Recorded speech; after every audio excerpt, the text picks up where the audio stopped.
¿cómo están? Bienvenidos nuevamente al canal de Carloncho. El día de hoy, me parece que la cámara está como un poco para allá corrida, ¿no es cierto? Bueno, ahí estamos. En un nuevo streaming, volviendo ya con la nueva versión de Prepare, la versión número 5. Estamos estacionados ya en el aeropuerto de Boston con nuestro 747 de Panalpina el día de hoy. En realidad es operado por Giant. Panalpina es una empresa de logística, obviamente, pero que tienen su avión y que está operado por Giant. O Atlas en realidad. Atlas es la compañía en realidad. Giant el distintivo de llamado. Así que eso, vamos a estar volando un vuelo corto hoy día nomás, básicamente para seguir mostrando las capacidades del Prepare V5 y el 747 obviamente también de PMDG. Mi configuración en el momento es de After Sky para la versión 5 con ASCA. ¿Ok? Así que... Y el ORCS también que está instalado en este simulador. Así que los invito a disfrutar del streaming del día de hoy, chiquillos. Bienvenidos. Guys, how are you? Welcome again to my streaming channel. Today we're going to be flying a small flight from Boston to New York. It's going to be 43 minutes of flight time. And we are continuing actually... streaming and basically showing you guys how it performs and how it looks. Prepare version number 5, which is the new version of the Prepare 3D. In my configuration, I have installed the PMDG 747, as you can see here, and as well I installed ORCS, I installed the Active Sky for the version number 5, and also with combination with ASCA. Okay, so it's pretty much stable now. I had a few problems at the beginning, well, like everything in Prepare 3D, but now it's running smooth, and I can show you actually my configurations later with you guys. I don't mind. I can show you everything, and we can discuss everything that you want, and of course explain again about a little bit of the 747 for you guys. So welcome again to the streaming channel, and I hope you enjoy this flight from Boston to New York. There is a ATC right now connected in Boston. I already copied the ATC information, which is I forgot the letter. Which is information Tango. So we have 220 with 9, so runway 22 right is going to be in use. We have 10 miles of visibility, is going to be few at 25,000 feet. 25 is the temperature, which is pretty good for Boston, okay? And the QNH is 3021, so we're going to set that one right away over here. Oh my god, why is it not moving? I know why it's not moving. Okay. This is usual the stuff what it happens when you have the a new configuration, right? You had to set up everything again. I forgot to change this rotary knob, so I just got this one. Perfect. Okay, cool. So we says 3021 is gonna be 3021, and there we go. Okay, so. We are going to start with the basic stuff. Why is not? Okay, here I have the sound. Okay, we're going to start with the overhead panel with the preliminary copy preparation. So basically, we move these ones to nav. Emergency lights are on. Navigation light is on. I'm just going to put the packs on, and I'm just going to start the APU right away. We're going to try to do this a little bit like faster than usual. Status, we check the status, nothing there. Hydraulic quantity is perfect, and also we take the possibility to check the oxygen pressure. Engines, we check the oil quantity, is 21 on 4 engines, so it's pretty good. That's it. So we go down here a little bit, and yeah, all this is cut off. This is idle, and parking brake is set. It's pretty good. So now, we are going to start with the preparation of the FMS. So we go to FMC. We have the model of the airplane, 747-8. Foxtrot, of course, it's the freighter. GNX, this is the engines. This is the nav data. It's valid until the 18th of June. Performance program and the degradation in terms of fuel factor or drag. Okay, so we're going to clear that message. We're going to position introduction, and we're going to set Boston here. Boston. And we just take the GPS position, which is the most accurate position that we have here in the airplane, and we set it over here in the set IRS position. We go to the next page, which is the route page, and we set Boston. And we go to New York.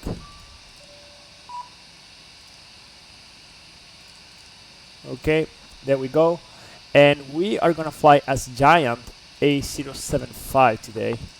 And that's pretty much that's it. Casper's Cove, how you doing? Casper, actually, Casper is your name. Yeah, Casper, how you doing, man? All good? Hope that you're doing pretty good.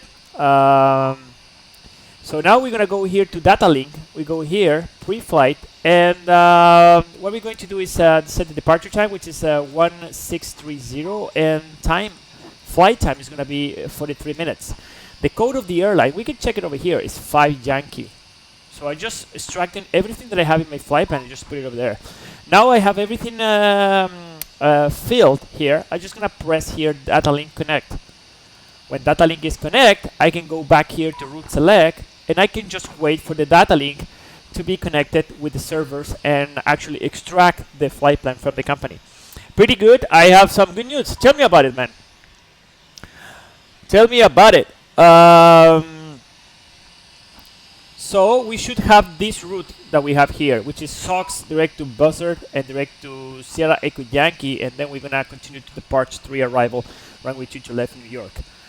So now is the message has been disappeared, so we can hit request, and we have request sending.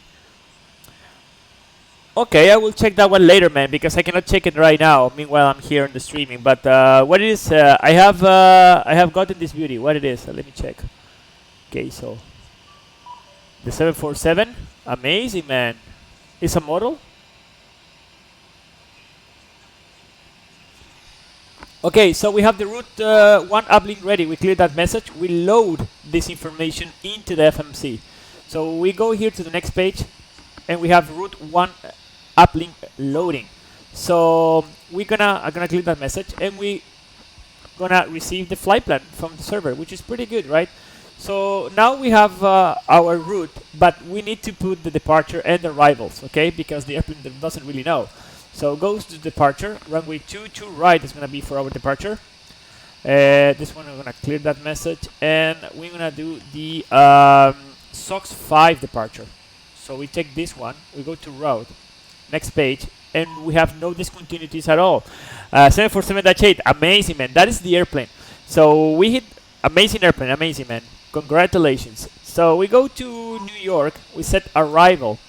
We're gonna do the ILS 22 left, and I think we're gonna do it that one from direct park, but let me cross check that one with you guys first.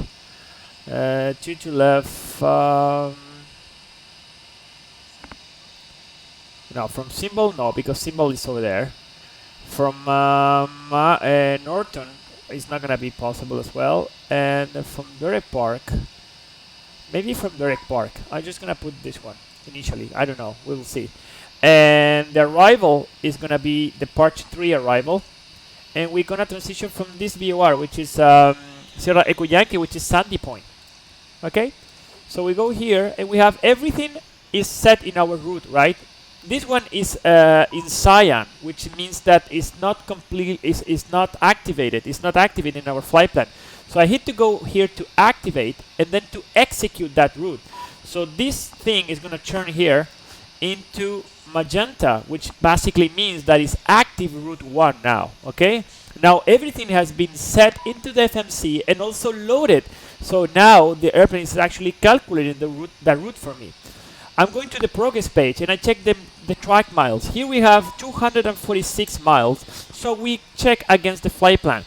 Here in the flight plan we have 235, so we have like 11 miles of difference. But that's pretty good because I made a different transition. I put direct park, right? So it's pretty good. It sounds logical, right? Basically, we try to find some gross errors between the flight plan and whatever we have in the FMC. We go to the navrad, and we check that everything here is in automatic, okay? Or otherwise, something manual if we need some navigate for our departure. In this case, we don't need anything, so everything is in automatic. That's why we have an A in between the frequency and the identifier. And the ILS is in park. We go to init ref. I'm going to reject this, and I'm just going to put this one manually because that's how usually we do. We take the, we receive the load sheet from the dispatcher, and we put these numbers into the FMC, okay? So the zero fuel weight here is 250.2. So I just put 250.2 here. I have the fuel, and I have the gross weight. The fuel for today, guys, is 20.7 tons. So we have 20.7 over there, which is pretty good.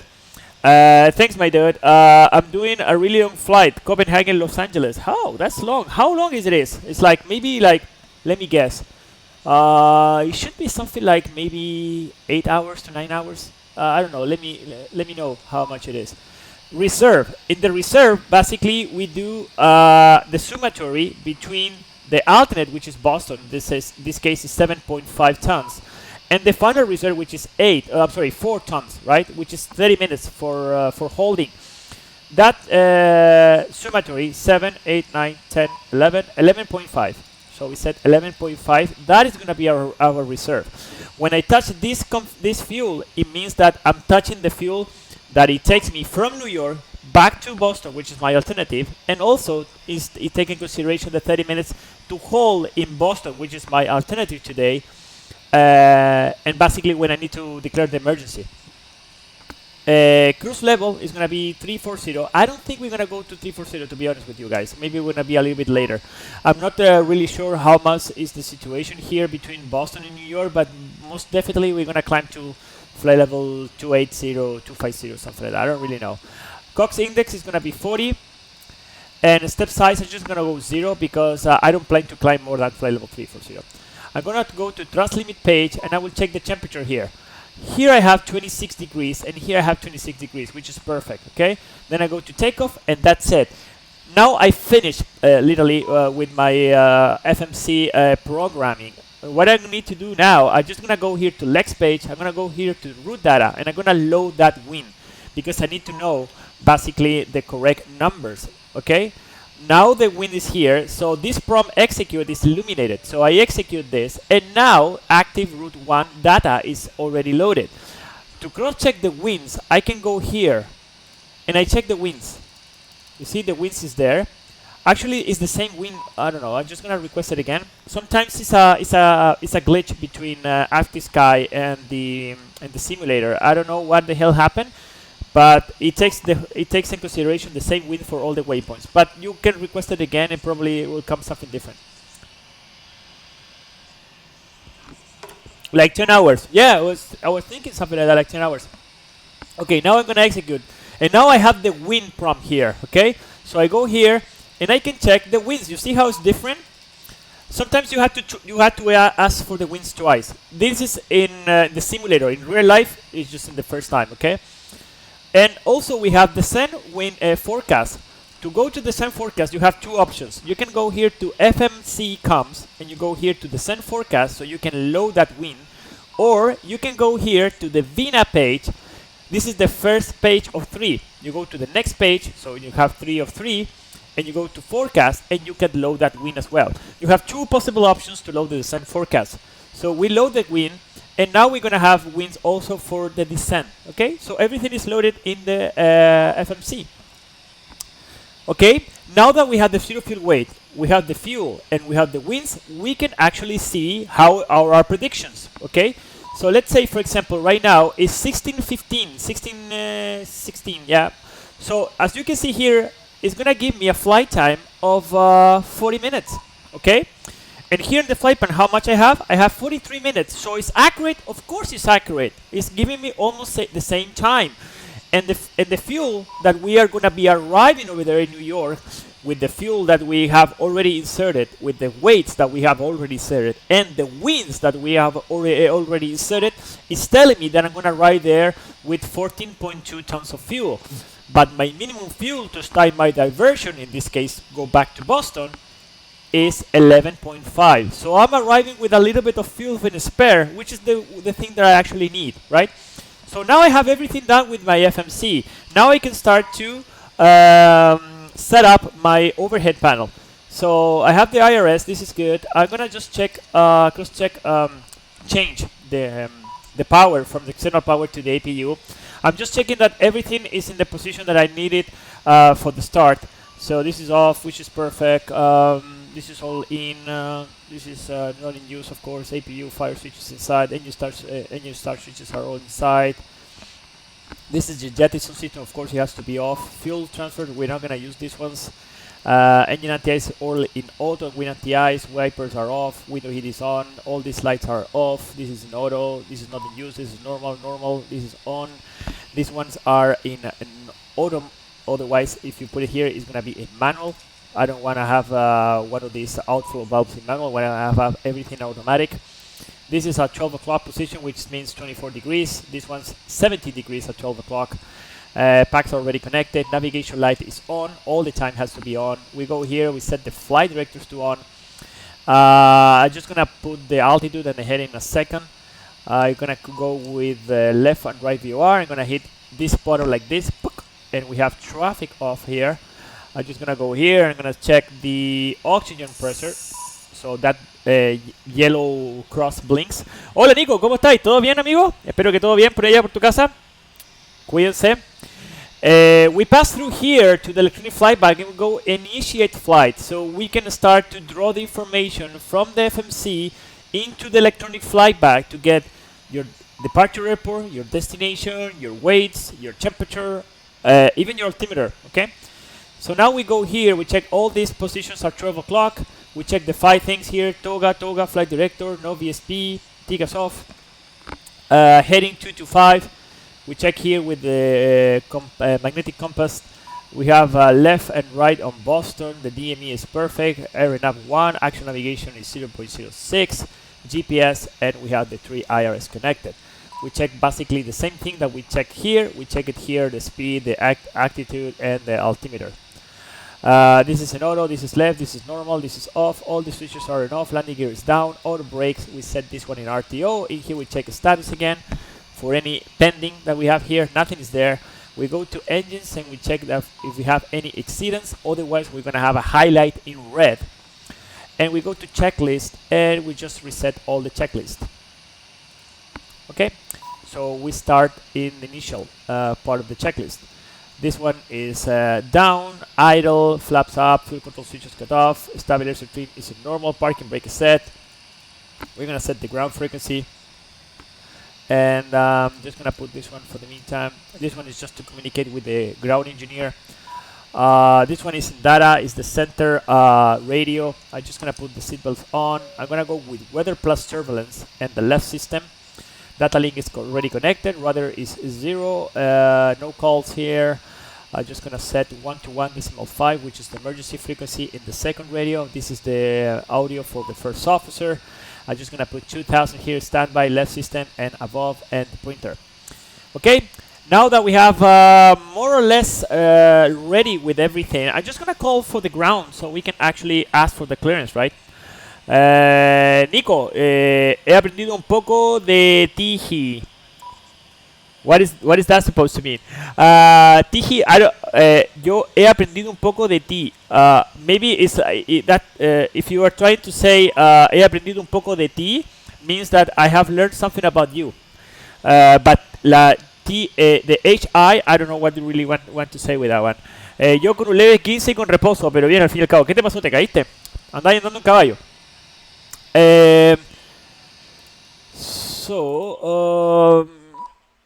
Information uniform now, basically the same, just the QNH changed to 3020. Just gonna change it here.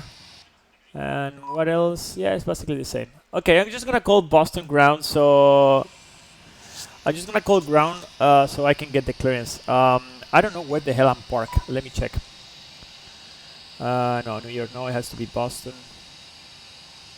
And we are somewhere here. FedEx, yeah.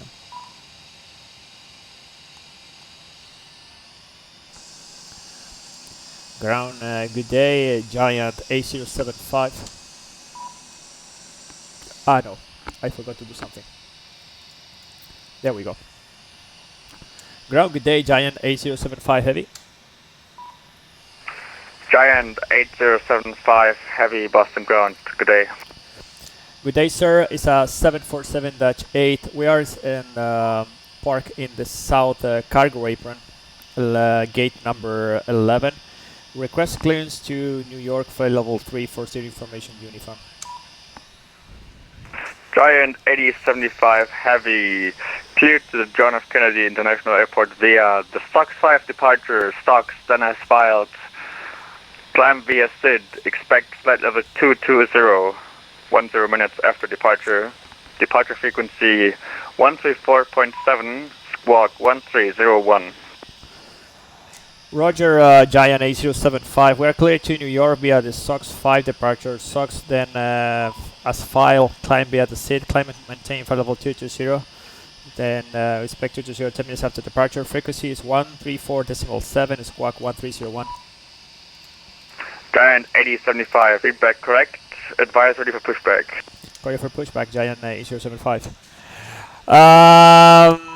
It is just Tihi, okay. ¿Ves que puedo escribir español? Así es, así es. I can see that you actually are very good in Spanish, man. Nico. Giant 8075. Did you say you are ready for pushback? No, sir. We're gonna call you. Roger. Nico, me torcí el tobillo y me lo esguincé. Ay, qué mal. Qué mal. Eso debe doler. Okay, guys. So we are clear. So we go and we check here. Boston to New York, Giant 8075, SOX 5 departure, SOX transition, then as file.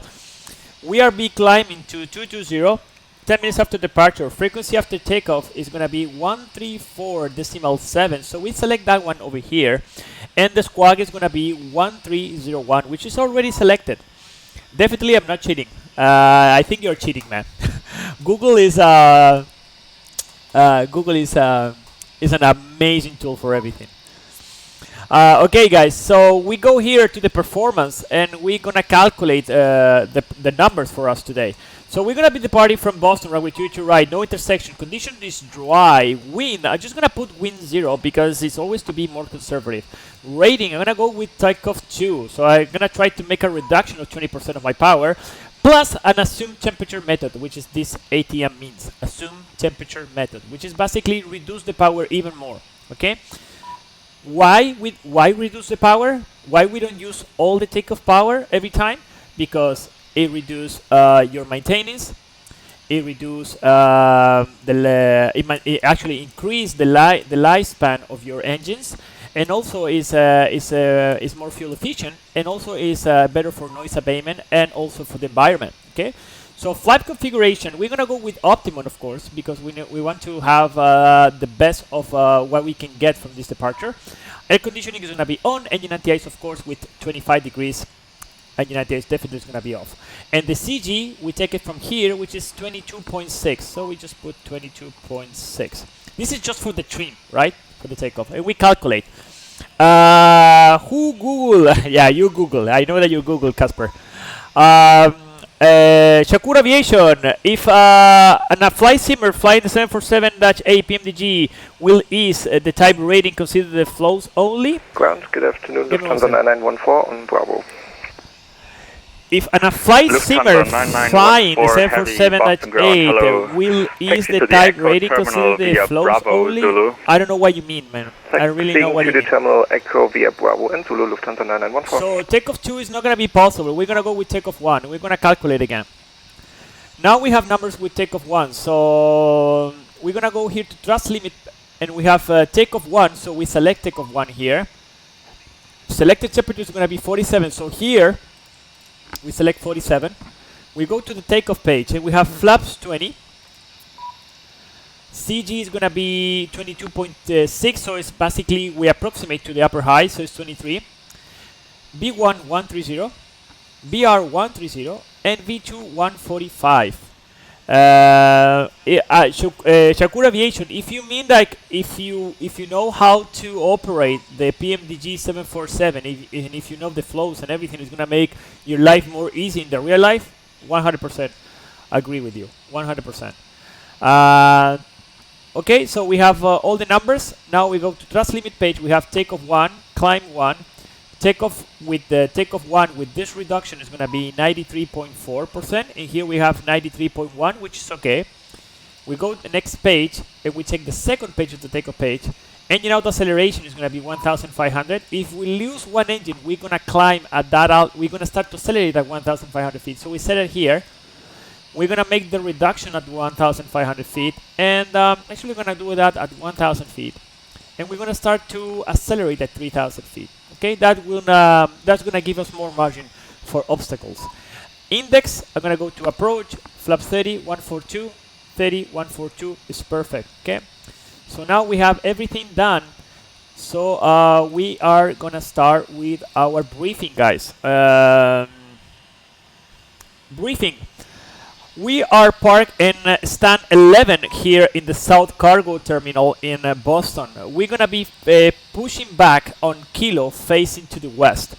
And then we're gonna taxi to runway 22 right, which is this runway in the other extreme of the airport. So I think what the controllers want us to do, it will be something like this. We're gonna go Kilo, then most probably left on Bravo, and we're gonna go all the way here. I'm not gonna mark everything. Oh, okay, well, let's do it. Okay, Bravo, and then initially, maybe I'm gonna hold short of runway 15 right. Okay, when we get the clearance, we're gonna cross runway 15 right on November. We're gonna cross runway 1 left on November as well, and we're gonna continue all the way to the holding point of runway 22 right on November. Okay, so pretty much we have 3 taxiways. It's Kilo, Bravo, and November, and that's it. And a lot of crossing, of course. For the emergency briefing, guys, before 80 knots, we will stop for any relevant reason. Between 80 knots and approaching V1, we're going to stop the airplane for 4 reasons, which is engine failure, predicting wind shear, aircraft unsafe or unable to fly. In that condition, I will say stop, and my action is going to be close the thrust lever, disconnect the auto throttle, maximum full reverse, verify the speed brake operation or deploy it manually if it doesn't deploy, verify the RTO operation or again maximum manual braking. I'm gonna stop the airplane. I'm gonna make when the airplane is to stop, I'm gonna set the parking brake. I'm gonna make a PA attention crew station, so everybody in the back will take their position in the possibility to make an evacuation. The pilot who is not flying, he's gonna check my actions. He's gonna call for any mission. He will check for a speed brake up, reverse green. He will monitor the acceleration. He will call out for the 60 knots, and after that, he will call the ATC that we're stopping on the runway. Okay. When we stop on the runway, basically, we're gonna attack any memory items, no normal checklist, everything that we have here in the ACAS, we're gonna deal with it. And if we need to evacuate, we're gonna set the situation again with the tower, with the fire brigade, everybody who is involved aboard of the airplane. We're gonna take it into the loop. And if we need to evacuate, we're gonna do it with the back part of the QRH. We're just gonna follow and do, okay?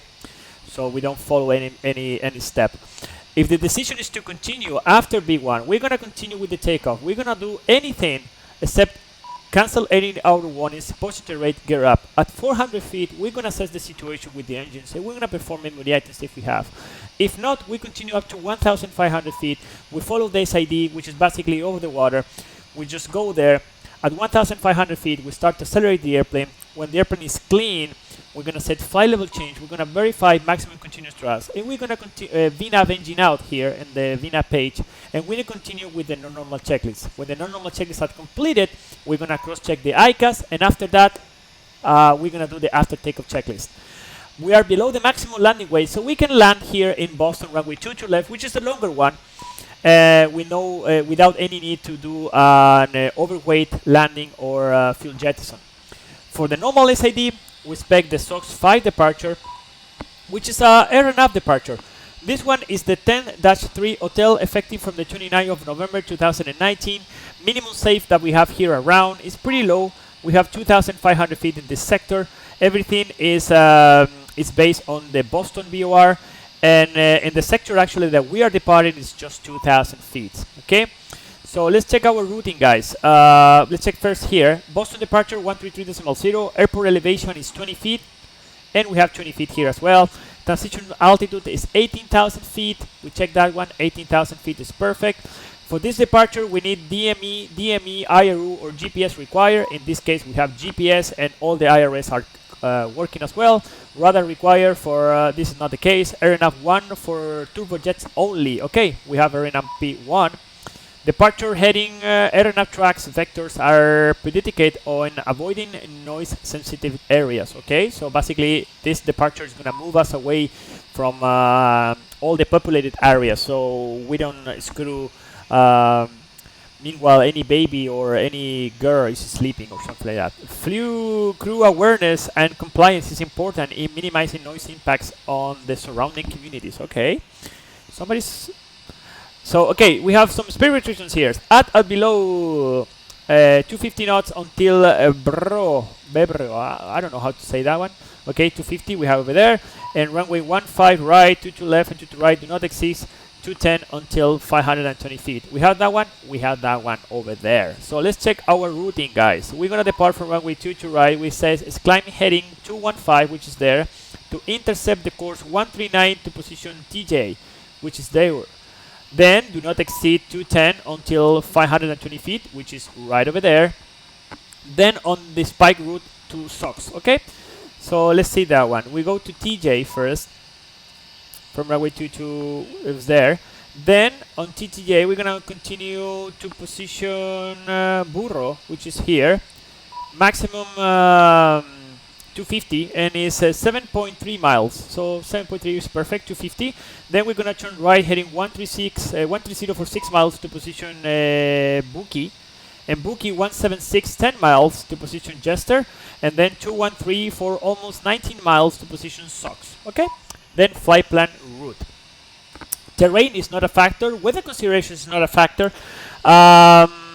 What else is? What else I'm missing? Fuel. We already confirmed the fuel. We have plenty enough, and that's pretty much it. Just something that I forgot to say here is 216. So I'm just gonna put 216 here. 216, and we have any restriction in our departure? I didn't check anything here. Ah, yeah. Top altitude is 5,000. We set 5,000 here. 5,000 here. And we're just going to put the D2 here. D2 is 145, so we go 145. Logan, ground, good morning, that's perfect. Delta 1924, okay. IFR clearance to Santa with uniform ready to copy. Now that we have everything done, we can do the Delta pre-flight checklist. 1924, Boston ground, good afternoon. Clear to Tampa via the PATS we have heading is 225, and altimeter is 3020 with almost 30 level feet. 38010 minutes after departure. We're going to start to close everything, and we will be ready to go in the next 1 minute, I would say. 1302. Okay. I mean, knowing all the knobs and their positions and functionality. Of course, man, definitely, definitely. I'm a pilot in real life, and this helped me basically to maintain myself like proficient in my head, you know. So definitely, yeah, for sure, 100%. Nico, cuando he volado en USA me han llamado la atención que las rutas hay varios directos entre los puntos y que las llegadas son hartos vectores y algunas salidas igual a puro vector. Sí, efectivamente, son bien prácticos en Estados Unidos, así que la aerovía, si bien están ahí, eso no imposibilita que tú puedas presentar un plan de vuelo con directo, así que no hay ningún problema. Efectivamente es así, Nico. Okay, so all doors are closed. I'm gonna release this one, and I'm gonna release the ground power as well. Delta 1924, amendment to your clearance. Departure frequency will be 134.7. Alright, 134.7 with Boston Center, Delta 1924. Thank you. So we're gonna request for push and start.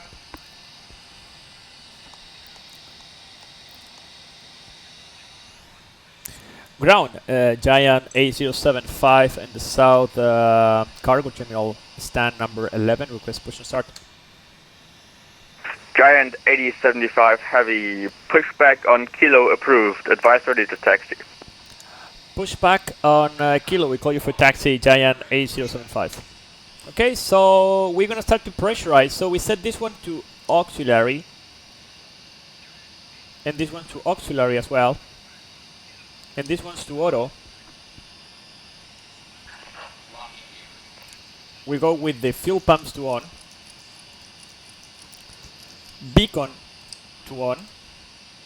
We do a recall here, and we need to have 4 things, which is the 5 things, which is the 4 engines and the take us off. We clear that message, and we set this one to transponder. Meanwhile, the captain, who wins the big money, the only thing that he has to do is just to put the trim, which is 5.1, and he check here. So I 5.1. which is right over there. Okay, so we're gonna go with nose to the left.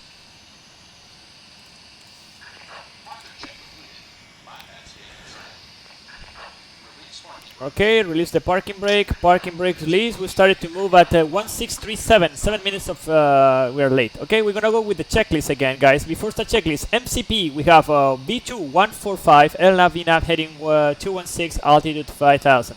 Takeoff speed, we have 130, 130, 145. CDU pre-flight is complete. Trim is 5.1 is set. Taxi and takeoff briefing complete. Before the is complete. We're just gonna move a little bit. Usually that line over here, the marks when you have the area of movement with the maneuver area. So basically, from this line to this side, like to the side of the hangar, let's say for example, that part is not controlled by the ATC. From this line to the other side is controlled by the ATC. So basically, this area is November monitored. 688 So that means that for us as a pilot to be on the safe side and also just to be covered by the insurance, we try to start the engines into the controlled area. Because in that matter, like it's something, let's say for example, there's a piece of glass or a plastic or a bag or whatever that is go inside the engines, and the insurance has to pay for that. He will say like, yeah, but where the pilot started the engines? You get the point? So, and also it's safe for us, right? So, that's it. So, we're going to start the engines, guys. And we're going to start the engines number 3 and 4. In sequence, we're going to shut down the packs 1 and 3. And we go with engines 3 and 4 to run. Uberloster, hey man, do you have to install the V4 to install PMDG planes in V5? No man, you don't have to do it. No. Clear to San Francisco when you via the Highland you have to download the whole installer again for the PMDG version number 5, and it's gonna detect it immediately, so you don't have to do anything. 45010 minutes but at the meantime, if you mean like I have the both P3D version 4 and 5, no, I just have version number 5 now. I just actually format my whole computer and I just installed the number 5, the version number 5. But I had it before and it's no problem at all. Via the SID, expect 450, 10 minutes after departure. Departure frequency is Boston Center 134.7, squawk 1303. Number 6880 Foxtrot, read back correct. Okay, we select the parking brake. Parking brake is set. And now we have the auto start sequence is basically in starting the engines, right? Here we have the maximum. Well, now it's disappeared because the engines are already running, right? But I'm gonna show you something, guys. We're gonna start engines number 1 and 2 now in sequence, and we're gonna go with engines 1 and 2 to run, fuel control switches to run. When we select that one, basically what we're doing is to open the start valve. The start valve is basically a valve that connects with the APU, and basically what it does is something like this. Like imagine that this is the core of the engine, right? So this valve is just starting to throw some air like this into the combustion chamber. So right now, what is doing that is basically to create the sufficient amount of air inside the combustion chamber. Now the fuel is injected. So we can start to basically have a progress increase in the temperature. The engine right now is actually marking for me which one is the maximum temperature for that start, and is this red line that I have here. When the N2 reach the stabilized position, which is this green light, auto start is gonna disappear and running is gonna appear instead of auto start, meaning that the engine start sequence is completed and you can start with your with the next step. Okay, nice. Thank you. I should just kick out for V version number 4 already. Yeah, I did it just because I fly Boeing and PMDG already released the 747, so that's why I did it. But if you have a lot of airplanes that they are not compatible with version number 5 now, maybe it's something that you might consider maybe to get it to hold it for a little bit. Okay, so now we have engines running. The red line disappear here. Running is showing here. So now we can actually continue with the preparation. So we go with APU off. We normalize this. We just set these ones to auto. We wait for the press light to go off. Packs, they go to on. We go here and we set the flaps to 20. And we're just going to confirm good engine start. and I'm just gonna open here flight control so we can actually see the flight control check. Well, the Quality Win 787 is compatible, PMDG 7472. I was just waiting for the 737. I'm waiting for the 737 as well, man. Yeah, personally, in real life, I fly 787. I don't fly 747. Sadly, Quality Wins is a not very good product, to be honest with you guys. Delta 1924, Alpha 4, ready But I'm for just push and waiting start. the 737 to fly in the version Delta number 5. 1924, pushback at your discretion, advised by A little bit more coffee. taxi. Clear taxi, Delta 1924.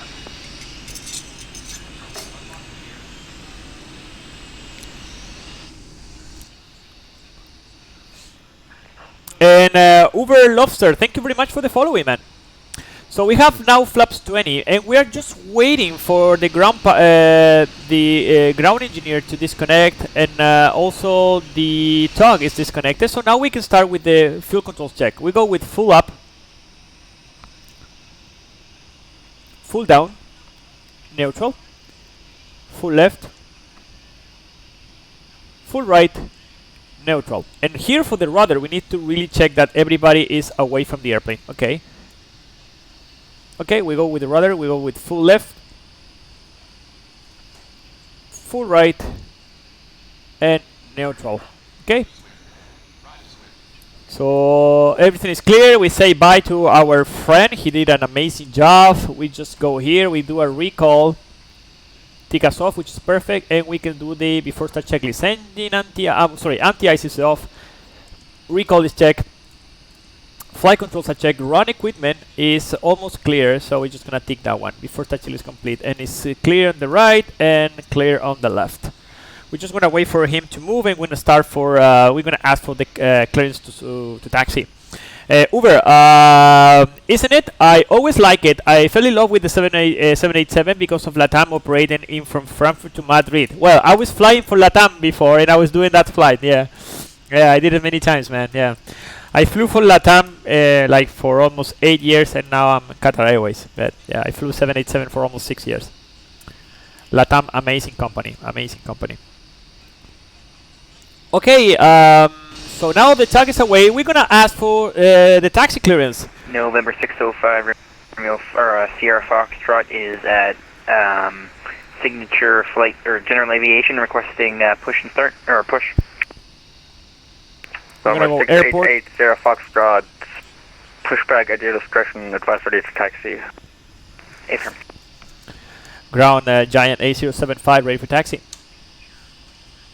Giant 8075 Heavy, runway 22 right, taxi via Kilo Bravo November, cross runway 15 right at November.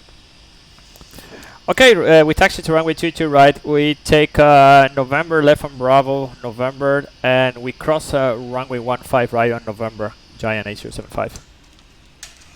Okay, so as we brief, we're gonna take Kilo left on Bravo, all the way. We take November and we cross runway 15 right, which is the first one. Okay, so parking brake off. We're gonna go with the taxi light on, and just gonna put this one over here so I can actually see where I'm going.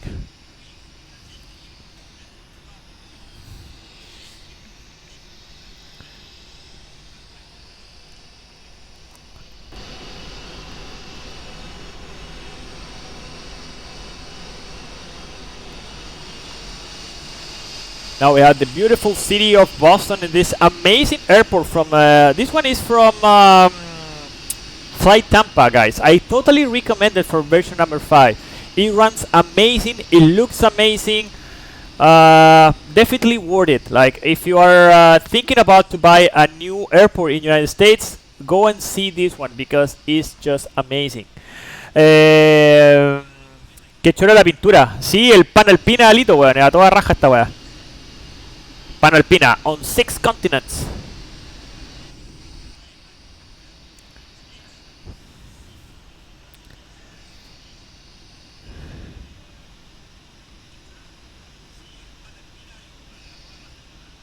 No lo cachaba. Americano, claro.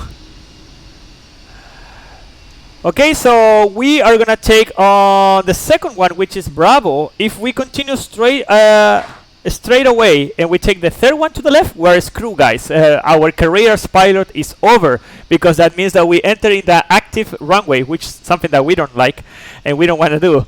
Uber, I really enjoyed the flights with them. Very cool to hear that you fly for Qatari, both on a scale from 1 to 10. How far is the QW 787 from reality? I have the feeling that it's just quite realistic. Surely not PMDG or flight sim level, but not that bad. To be honest with you, man, I don't really like it at all. For me, I will give it like a -10. I feel that it's not realistic at all. It doesn't behave like the real airplane. It doesn't show you the information that the real airplane does. I don't really like it, to be honest with you, man. Actually, that's why I'm flying PMDG 747 instead of flying 787, right? But yeah, I don't like it too much, to be honest with you.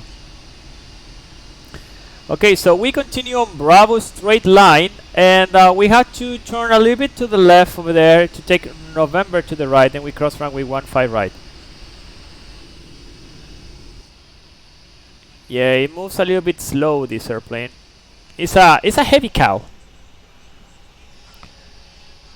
I don't know what the hell, but I'm sweating like a pig. Just give me 1 second. Just gonna put a little bit of air conditioning here. Just let me put this one in a really straight line. Super professional from my side. This. Okay, give me 1 second.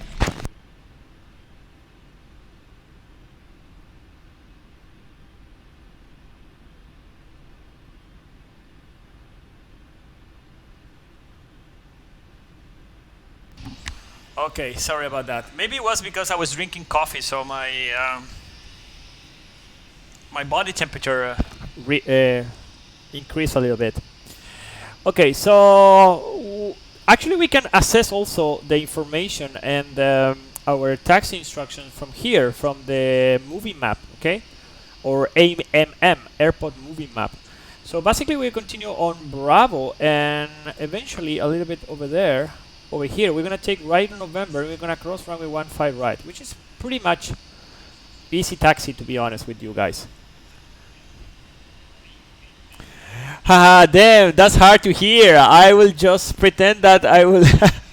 Yeah, I know, man. I know. I'm sorry if I break your dreams, but it's the truth, man. Like, I don't really like it. It's just like, for me, it's just like an eye candy, to be honest. It's like Captain Sim, you know, like. They make really beautiful airplanes from outside, but functionally speaking, they're very bad. Like, quality wins is like, but in terms of flight dynamics, in terms of the information that you have in front of you on the screens, and how the FMC behaves and all this kind of stuff, it's just a terrible product, to be honest with you. I pay for it like a couple of years ago, and I just give it a try, like maybe 2 or 3 flights, and say like, Delta 1924, runway 22 right, taxi. If you want to have the same, exactly the same Kilo Bravo November, the same cross feeling, runway 15 go right, and try the runway 777 15 from left. PMDG. It's the copy. The 787, the 777 are exactly the same. Okay, so we're gonna take November here to the right, and we're clear to cross runway 15 right. So we're gonna go with the strobe light on. Short runway 15 left, Delta 1924. And we're gonna set this one to TA array.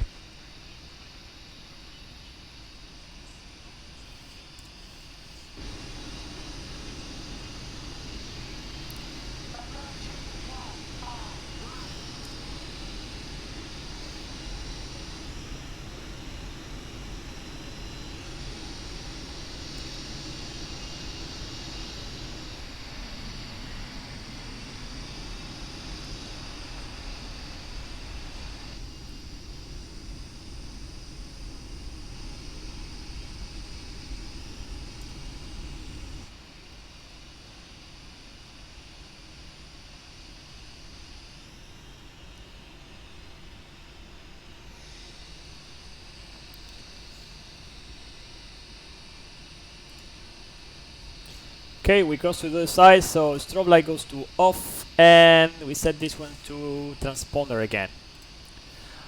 Take us off. We're gonna clear that message. We're gonna call ground so we can actually cross runway 15 left. We don't have the clearance yet, but I'm gonna ask ground Giant A075 on November, and we're gonna be holding short of runway 15 left.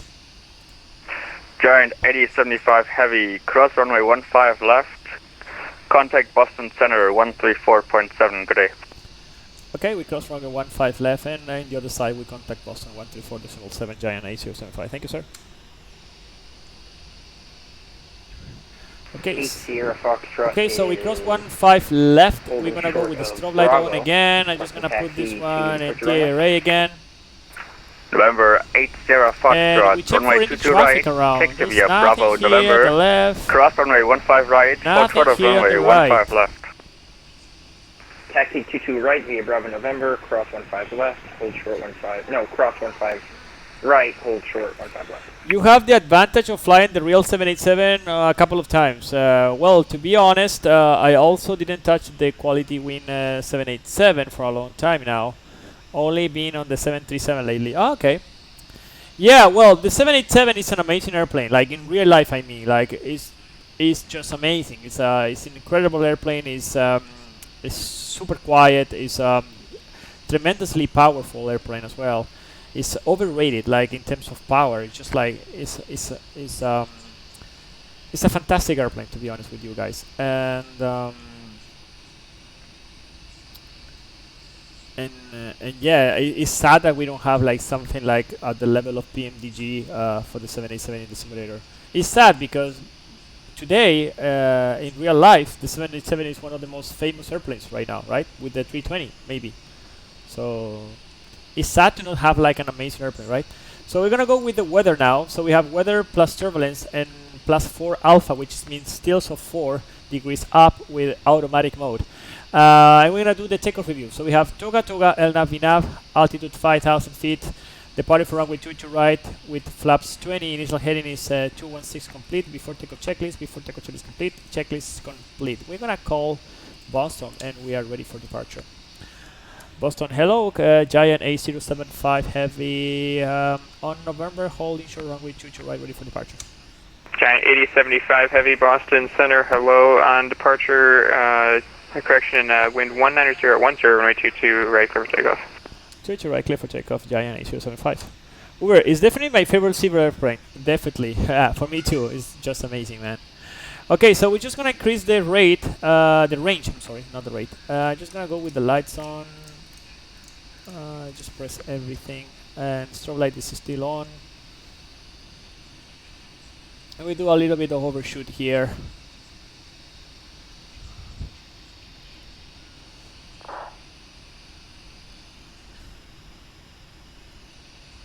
Carlos 56 Lima, unfortunately I'm closing up, radar service terminated, frequency change is approved. Enjoy the rest of your flight. Last week, good day, 56 late. Lufthansa Cargo 8241, I'm closing up, radar service terminated, frequency change is approved. Have a good flight. Bye. Bye. Frequency change approved. Thank you, Lufthansa Cargo 82. Speedbird 7 Whiskey, I'm closing up, radar service terminated, frequency change is approved. Good day. Frequency change approved. Can you give me a squawk if possible, Speedbird 7 Whiskey? Speedbird 7 Whiskey, squawk 7644, but no one is online between me and your destination, so you're probably not going to need it. Takeoff, check thrust. Roger 7644 in case. Speedbird 7 Whiskey. Bye. Okay, 1382, I'm closing up, radar service terminated, frequency change is approved. Enjoy your arrival into Boston. Thank you, sir. Frequency change approved. KLM 32. Bye. Thrust ref. Thrust set. Hold.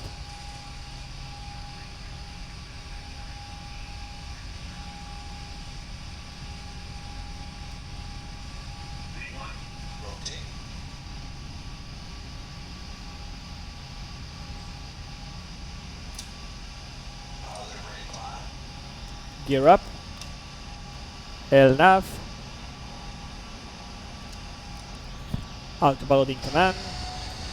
I just want to show you how PMDG version number 5 looks. It looks pretty smooth when you finally tune everything how like precisely in terms of sliders and all this kind of stuff. Looks pretty clear.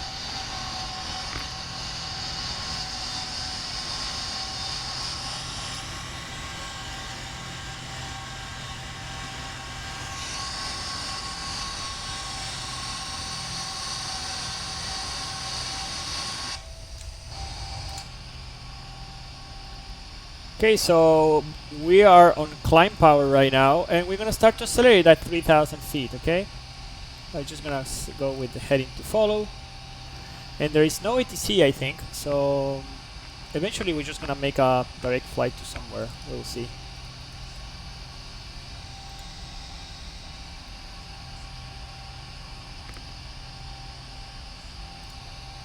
Yeah, Boston is disconnected, so I'm just gonna put flight level 340, and I'm just gonna fly to position Jester, right? Flaps 10, speed check flaps 10, and flaps 5, speed check flap 5.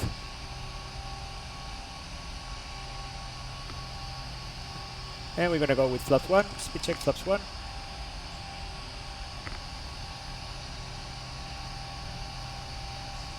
And now that we passed this mark, we can go to flaps up speed.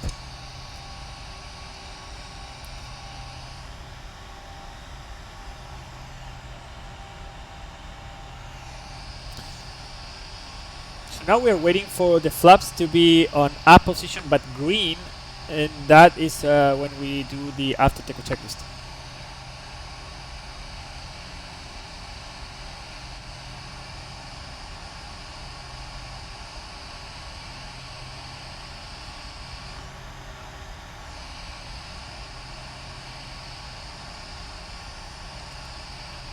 So flap is up, after takeoff checklist complete, checklist complete. Perfect.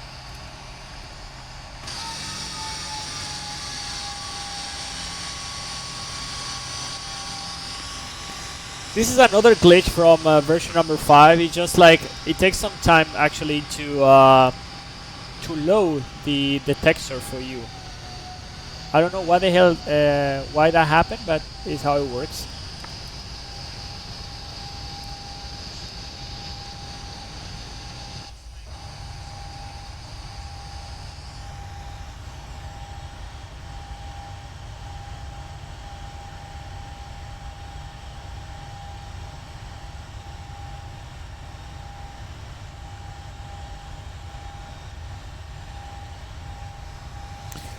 I also have some problems with loading the ground textures. What do you mean? Like in version number 5? Well, if you see that thing, like for example now, it looks like black, right? But if you wait a little bit, the texture will come on again. Or you can move your head to another side, or you can actually go outside of the airplane. You come back, and the texture is gonna be there. I don't know why it happens, but it's how it works. In version number 4, never had those problems. With version number 5, it seems that it takes a little bit a second longer. Yeah, definitely, yeah. Yeah, I totally agree with you, man. 10,000 feet, so we're just gonna put the lights off. All these, they remain on for the whole flight. And I'm just gonna go with the seatbelts to auto. Very short flight, guys, so in terms of conversation during the cruise, we're not gonna have anything too scary here. Very short sector, very easy flight. We have huge airports around, right? We have Boston, and in front of us we have, of course, New York, which is a huge airport. We have Newark, and in the other side we have Washington, we have Baltimore. So we have plenty good options here around. So I'm not gonna talk about the alternative that I have for today's flight. Let's see how it looks in terms of weather and things like that for our flight. Let's see the turbulence, right? Turbulence is always it's a good question mark for everybody. So we're gonna be flying at flight level 340. So we have information at 34. We don't have nothing there, no turbulence expected, at least in this program that I have here, which by the way is made from Jeppesen. I mean the loading itself. I hope they will fix that. I hope so, man. I'm really have my fingers crossed for that one, because I really make my bet for the PMDG prepared 3D version number 5. I already installed my version number 4. I don't have it in my computer anymore, so I really hope that all these problems, they will come up with a fix pretty soon.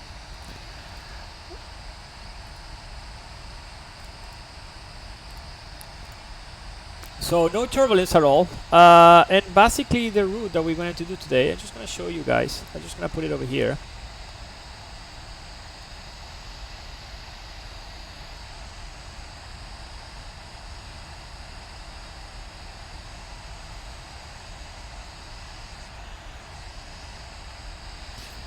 Is something like that. We're gonna go over the ocean more, basically all the time in this flight. So we don't expect anything major here. Even decompression is gonna be an issue because we are gonna be almost over the water, right? And here the area, the minimum safe altitudes are very low. Like here is 4,000 feet, 4,700 feet, but this area is 2,000 feet, 3,000 feet. So terrain is not a factor anymore. I think that the most demanding thing in this area, just gonna put standard set and cross check. We are passing flight level 190 now. Okay. The most demanding thing in this area is, of course, the traffic. We have a lot of traffic. The ATC definitely is gonna be something that it might lead us to some errors for us, right? But at least we don't have ATC around. I kept it because of the early problems. Still haven't made a full flight on B5 yet. Maybe this evening. Yeah, why not? I'm doing this streaming on version number 5, and as you can see, it's still running pretty well. I considered the option that we departed from Boston. There was a lot of traffic over there in the ground, and we are using a heavy software like PMDG, right? A heavy airplane. So you can guess more or less like how it's going to be the experience for you in your computer. I don't know which machine you have, but definitely increase the performance a little bit. Not too much, maybe between 10 and 5 frames more you're going to get in this version number 5. But it's quite unstable yet. Like sometimes you have some freeze, sometimes you have some crash to desktops and all this kind of stuff. It needs to be more mature, I would think. Yeah. But look at the clouds. For example, here we have these cirrus, and over there on the right side you have some cumulus over there, which looks pretty amazing. And also you can see the shadow over there reflecting in the water. That's pretty cool, right?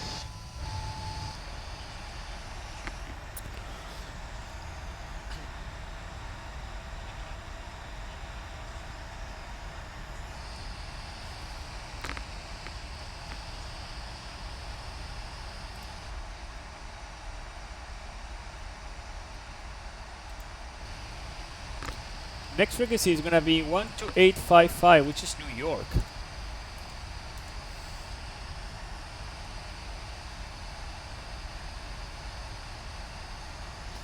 So now we cross that layer, but it looks amazing. Look how it looks like. It really looks like in the real life, you know, like it's like moving fast and everything. Yeah, you have some cool.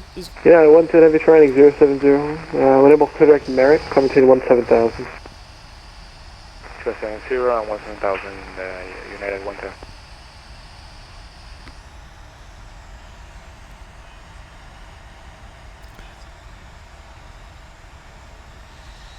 I realized the performance improvement too, also around 10 FPS. What clouds ad do you use? Right now I'm using Active Sky with ASCA. ASCA is another product from Hi-Fi, which is the guys from Active Sky. And these guys, in ASCA application, you can use a feature that is called something like global weather or something like that. Which basically means it's like they make a blending of all the textures of clouds and sun and sunrise and sunsets and things like that, and basically they move it accordingly to your latitude. So probably you will not have the same sun in New York as you will have the same sun in Ecuador, for example, you know. So that's what I'm using right now. So I'm not using the same pack of textures all the time. Basically the same ASCA is moving and rotating those textures for me.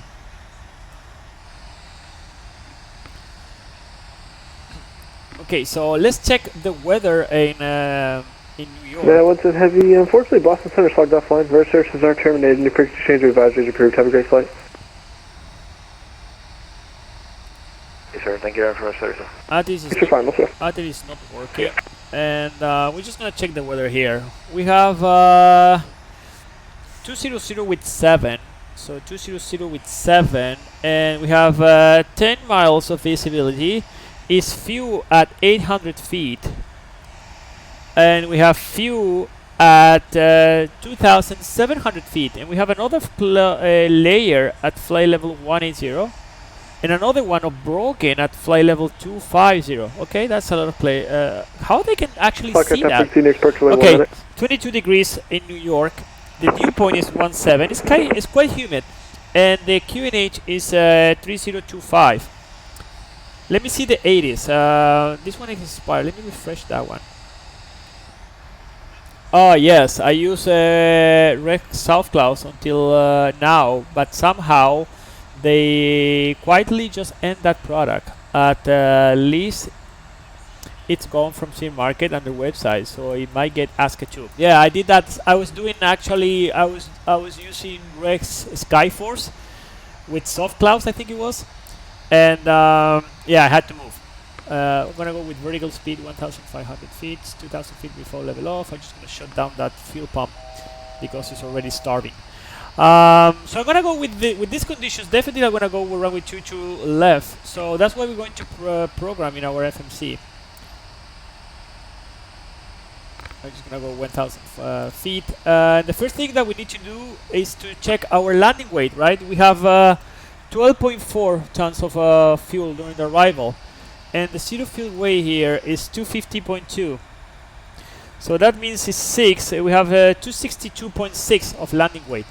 So we're gonna go here to the approach. We're gonna say 262.6. Flap 30 is gonna be 140. Alt. I'm just gonna connect the VNAV again. So now VNAV path, and I'm gonna go with below on the TCAST. So we have flap 40. Are you gonna use maybe auto brakes 3, but we're gonna check everything here in our landing performance. I'm just gonna move this one a little bit to the left so you can see. So we're gonna show landing. We're gonna show in route. Runway is gonna be 22 left. Condition dry. Wind. Show keyboard. The wind is 200 with 7. 200 with 7. Another fuel pump is starving, so I'm just gonna shut that one off. Temperature over there is we set 22 degrees. The QNH is 3025, 30.25. Reverse, and you're gonna use all operating. Flap, I'm gonna use 30. Air conditioning is gonna be on. Engine anti-ice with 22 degrees. No engine anti-ice is required. Brakes on 3. Normal condition none. And we said that our landing weight was going to be. Oh, come on.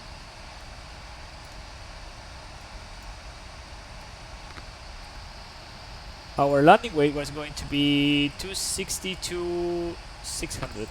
Okay, I'm gonna hide the keyboard and I'm gonna calculate those numbers. Daniel, ¿cómo estás? ¿Todo bien? Saludos, compadre. Haciendo tareas, no caché que había stream. Obviamente, de que de repente me da lata porque si no toda la gente pone que hay stream, que hay stream. Yo llego y lo tiro nomás y va el que cache nomás. Así que, pero bienvenido, compadre, bienvenido. Just gonna move this one 2 meters. Okay, perfect. Okay, so runway 22 left. With these conditions, we're gonna use 2,281 meters, and the runway length is 2,558 meters. So we're good. So we're gonna use flap 30 for the landing, 140, and auto brakes 3. I'm gonna use with flap 30 and full reverse. Okay. Just gonna make a little short briefing for you guys, okay? So part 3 arrival is gonna be in New York, chart 20-2 Charlie, effective from the 4th of November 2019. Minimum safe altitude that we have here around. It doesn't say anything here, but let's say here. We have 2,900 feet in the northwest side of the airport, and this is gonna be 2,000 feet, okay? So altimeter is gonna be in inches, okay, I know that one. So it's gonna be 3025 it was, right? Just gonna put 3025 here. 3025. Okay, FMC message, reset MCP altitude. Okay. So what do we have here is we are flying to position Sandy Point. I'm just gonna reduce this to flight level 200 initially, just to have something. So we are flying Sandy Point. From Sandy Point, we're gonna fly to position Parch, which is there. Then we're gonna fly to Calverton, which is Charlie, which is 250. And we're supposed to cross at flight level at 12,000 feet. So we're gonna set this one here, here, here. I'm just gonna put 12,000 here in that case, because that means that we're gonna be a little bit higher. Yeah, that was expecting that one. So we have idle VNAV speed. I'm gonna go with flight level change, and I'm just gonna increase my rate of descent with 290 on the speed. Okay. Again, so we continue on track 229 for 18 miles to position Rover. Rover we're supposed to cross at 9,000 feet. So we're gonna cross Rover 9,000 feet, and we execute that.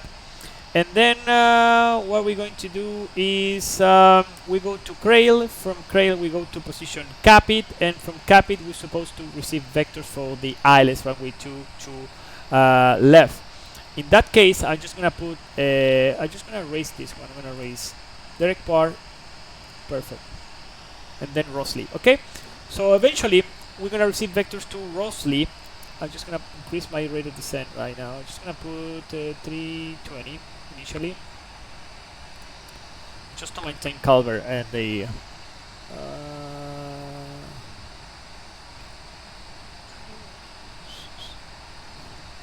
300.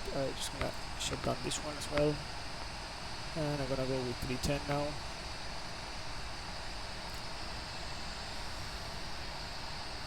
And let's go with 320. Okay, so ILS 2 to left is going to be the chart 21-4, effective from the 21 of May 2020. MSA, we already discussed, is 2,900 and 2,000 feet. ILS frequency, India Whiskey Yankee. ILS frequency is 110.9. 225 is the final approach course. We're going to cross position Salpo at 1,800 feet, which is already there. And airport elevation is 13 feet. Let's check the routing. We're going to eventually receive vectors position Rosley. From Rosley, I'm just going to put 340 now. From Rosley, we are going to continue on track 224 for 5.2 miles to position Salpo, 1,800 feet. There we're going to intercept 3-degree path at 140 knots. We're supposed to be at 750 feet per minute down. We're going to cross the 2.8 miles, and then basically to our minima, which is CAT 1212. So we're going to check here. We're going to set 220 here. 220. Okay, so 3-degree pad. We have PAPI at the left side. We have approach system number the type number 2, and in the event of a misapproach, it says we climb to 500 feet, which is there on 224. Then climbing left turn to 3,000 feet. Outbound radial 1902 of JF Kennedy to position shunt and intercept and the holding pattern. Chan is inbound 010 with right turns, 1 minute leg. Okay. For the arrival, we're gonna land on runway 22 left. I'm gonna expect to vacate the runway via Hotel or Juliet, and then I'm gonna continue most probably right on Zulu. I don't know what the hell they're gonna give me. I'm just gonna put 345 now, and I think it's gonna be, yeah, we're gonna cross here on 22 right, and they're gonna take Bravo all the way Bravo to the cargo stand here in Sierra, and we're gonna park somewhere around here. Okay. Terrain is not a factor. We already discussed it's 2,000 feet and 2,800 feet on the other side, because we have the city, right? It's Manhattan over there. So we know this. We have actually it's not high terrain. We have obstacles there. Okay, we're just gonna shut down that one as well. Fuel-wise, we have 12.5, and the minimum fuel was 11.5. So we have 1 ton in spare. Stabilization criteria, I'm gonna be fully configured at 1,500 feet. And I'm gonna be fully stable at 1,000 feet. Okay. What else? I'm gonna go with flaps 3. I'm sorry, flap 30, auto brakes 3, full reverse, and that's pretty much it. I'm gonna go with autopilot at the 1,000 feet when I have the airport inside. I'm just gonna disconnect everything, autopilot and auto throttle, and I will go with manual flying.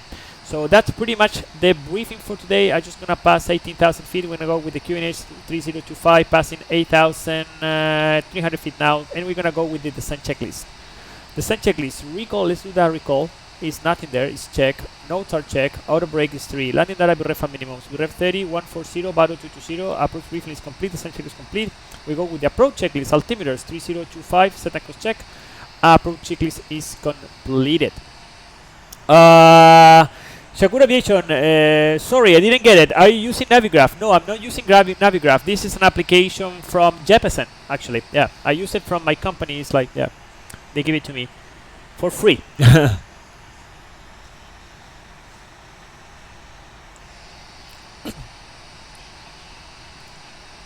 Okay, so we are approaching to position Calverton at 12,000 feet with 250 knots.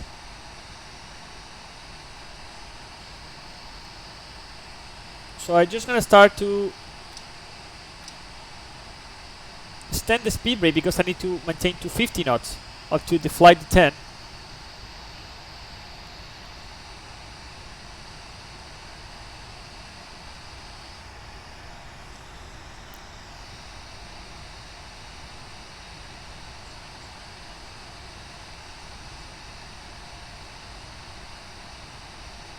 Speed alt, and I start to reduce to 250 knots.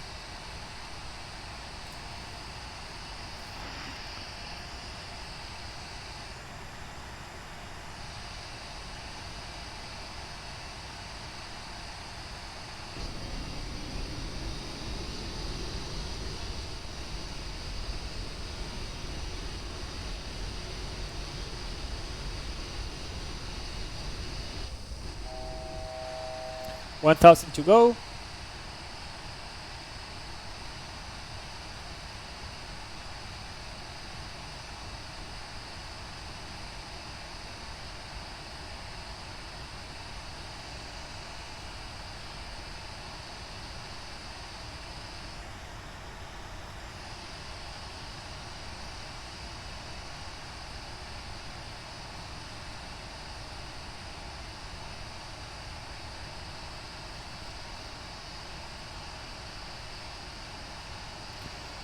And now Robert, we can descend to 9,000 feet.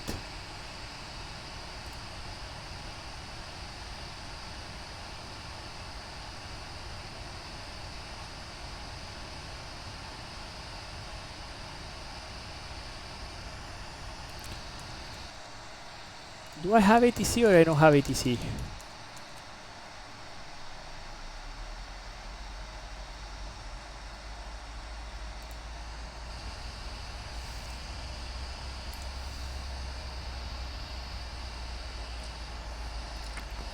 Speed alt. New York approach, good afternoon. Giant A075 with you, passing 12,000, descending to 9,000, position Rover. Giant A75, heavy New York approach low. Actually not working Kennedy, monitor advisory 122.8. Okay, 22.8, bye bye.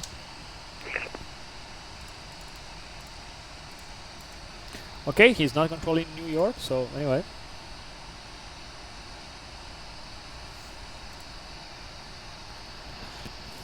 So if he's not controlling New York, I'm just gonna go directly to Rosley, right? Like, why to make all this drama here?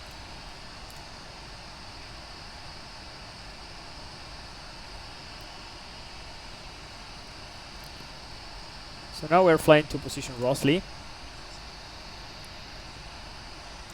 And we're gonna change for the ILS approach runway 22 left. Rosley is going to be at 3,000 feet, so we're just gonna go to 3,000 feet here.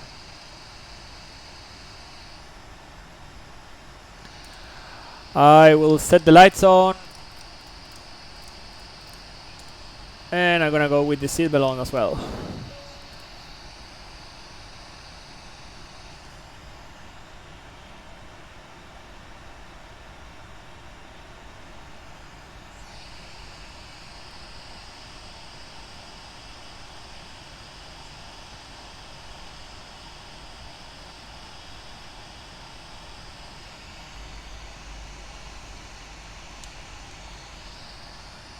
$10,000 feet, all the lights on, and the seat belt is on.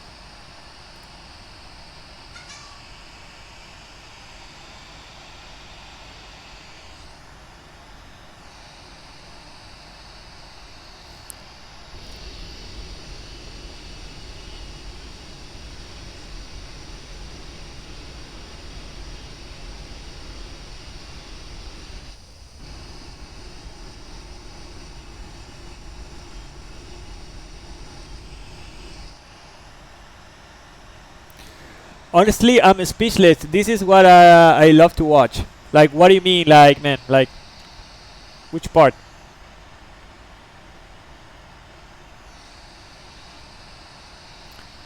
Okay, so Rosley has to be at 3,000 feet. We are 26 miles away, so that means like at 3,000 feet Rosley. So 10 miles away from Rosley, we should be at 6,000 feet.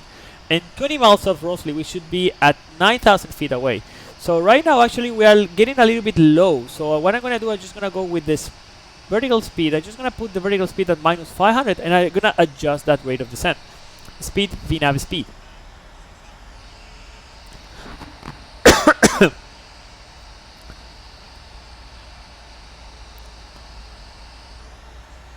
So you have to think like whatever your platform is, at 10 miles, you have to add 3,000 feet. So in this case, Rosley 3,000 feet, that's my platform, right? 10 miles away, I have to add 3,000 feet more. So it's 3,000 my platform, so now it's 6,000 feet at 10 miles away. 20 miles away, I should be at 9,000 feet and so on. So that means that basically at 20 miles from Rosley, I should be at 9,000. Right now, I'm 8,000 feet, okay? So I'm a little bit low on my profile. So that's why I'm adjusting my profile, maintaining a little bit higher on the profile with minus 500 feet on the rate of descent.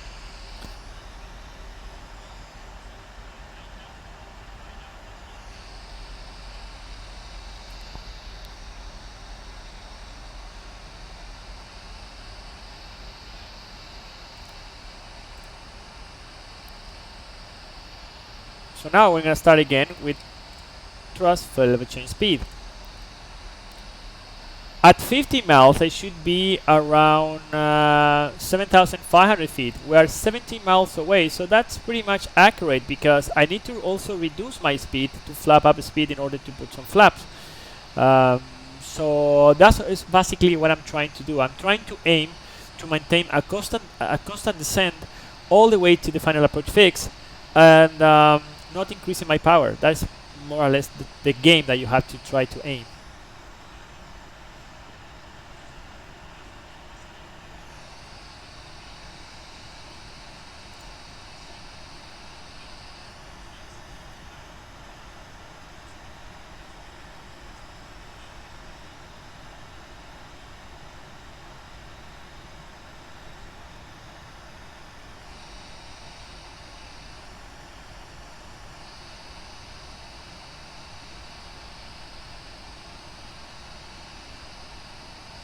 So now we have India Whiskey Yankee identified in the upper side of the primary flight display.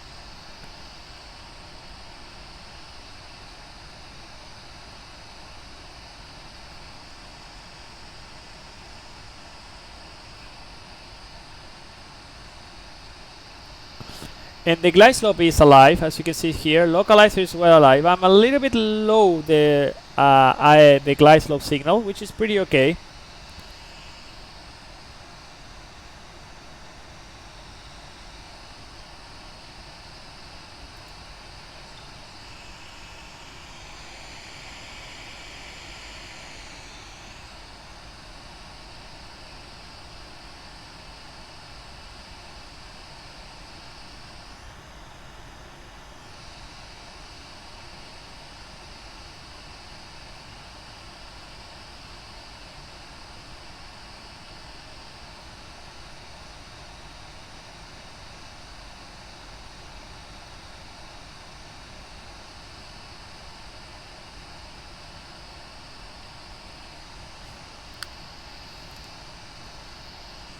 And now I'll go with the flaps. No, I'm just gonna continue like that.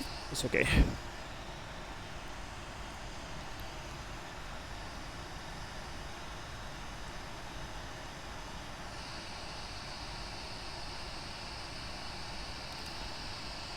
So we are clear for the approach. I'm gonna go with the approach, localizer, and glide slope arm. New York traffic, this is Giant 8075. We are 5 miles away from position Rosley for the ILS runway 2 to left.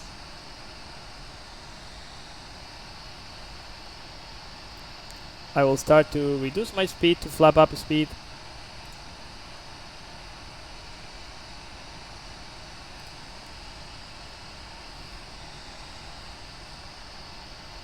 Meanwhile, I go with flaps 1. Speed check, flaps 1. We have New York in front of us, the whole city.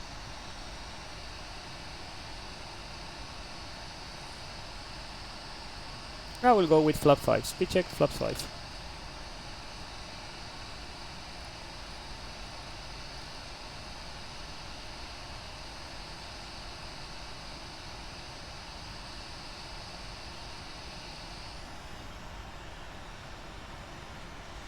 Right in the time it came back. Yeah, man. We have a speed localizer and glide slope arm, and the missed approach altitude is 3,000 feet. Okay.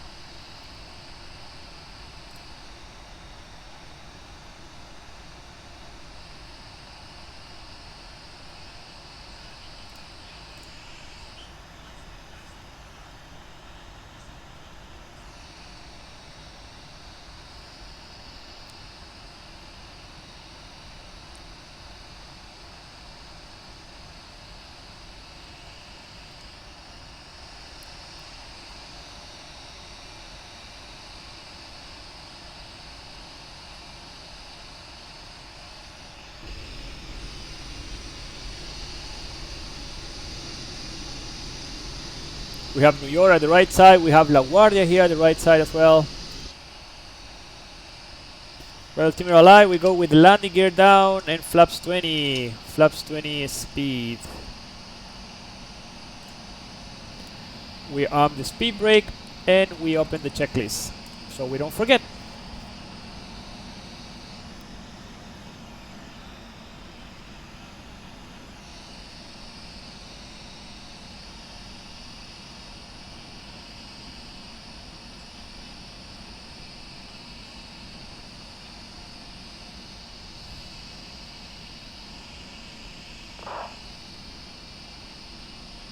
We go with flap 30, speed check, flap 30, and 145 is going to be our BREF plus 5 speed.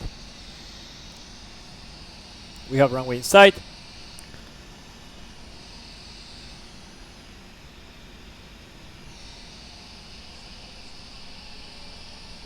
And now we can do the land checklist. Landing checklist complete, checklist complete. We are clear to land, runway 2 to left. There's nobody here. Wow. Okay.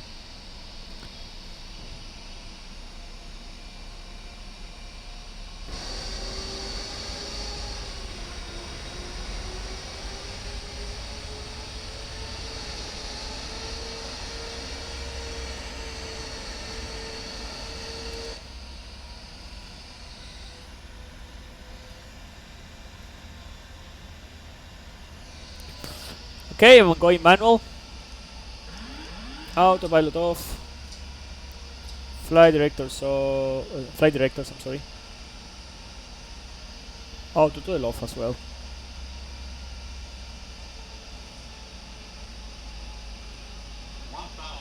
Stable.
Continue.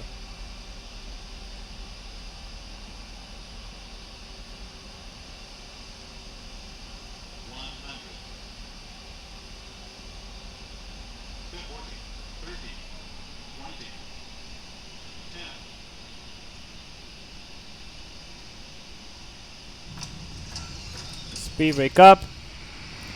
Reverse green.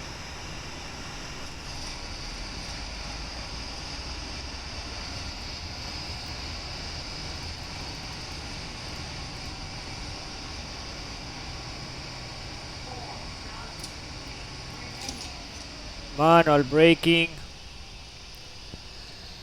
and we vacate via the next taxiway, which is Juliet.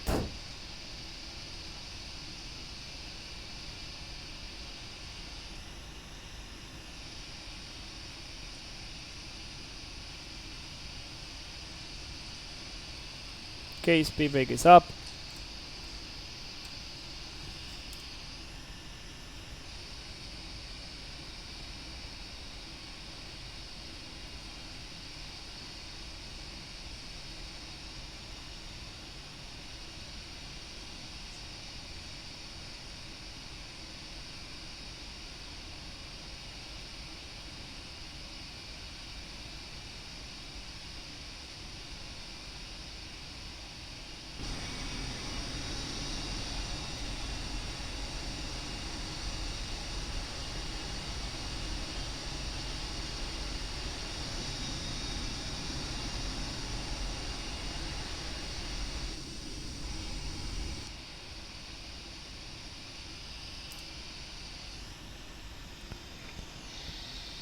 Okay, so now we are at 12 knots, a little bit higher on the speed. I'm just gonna reduce a little bit. I'm gonna go with the APU start. Landing lights off. Just gonna keep the taxi light on, strobe light off, outer brakes off, flaps up.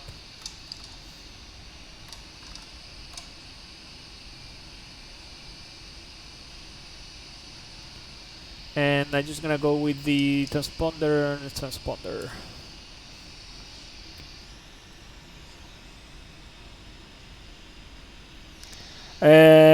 Copper Scope, I see that later, man, because I'm streaming. I cannot check it right now.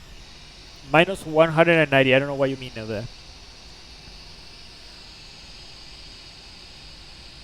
So we're gonna continue straight here on Zulu.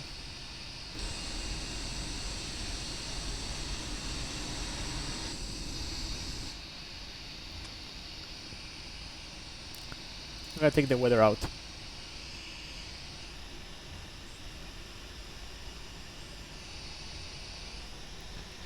Do you watch it on stream? I don't know what the hell you are talking, man. Like, to be honest, I don't really know what you were talking. I cannot see any link that you sent me right now because I'm flying, as you can see.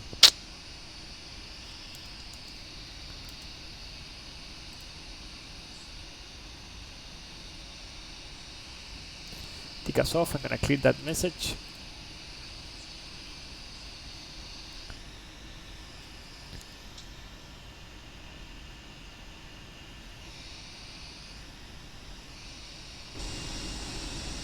All the boxes over there. It's like an X-ray of the airplane, right? It's like it's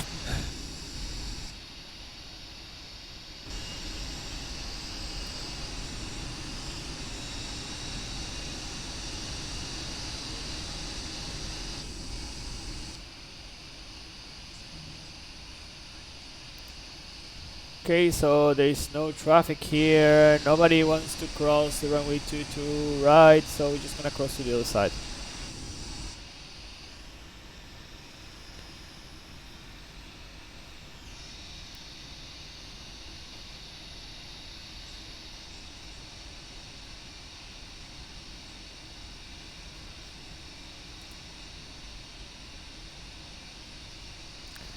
Okay, runway 22 right, we're gonna cross here on Zulu and we're gonna intercept Bravo taxiway.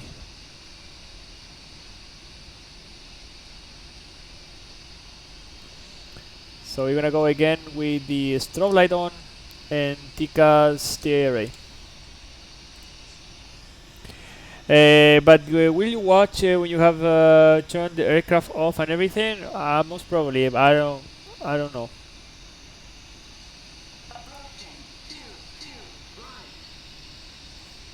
So we cross runway 22 right.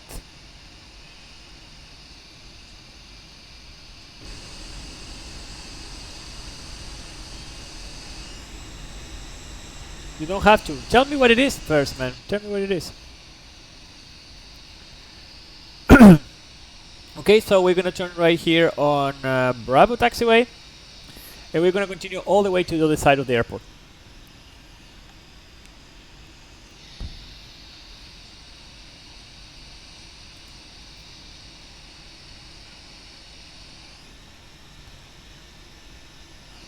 (747) ultimate reject takeoff test. Ah, yeah, I have seen it many times, man.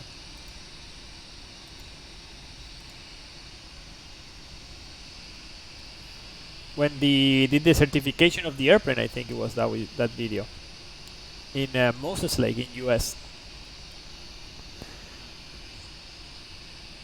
Okay, so the APU is running. We're just gonna wait for it to be in a straight line. We're gonna shut down engines 1 and 4. Taxiing at 22 right, Shelton, Kennedy.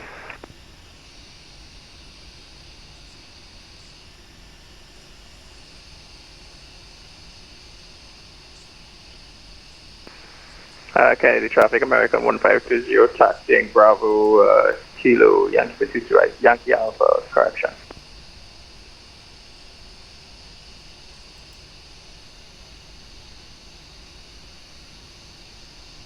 Hello, guys.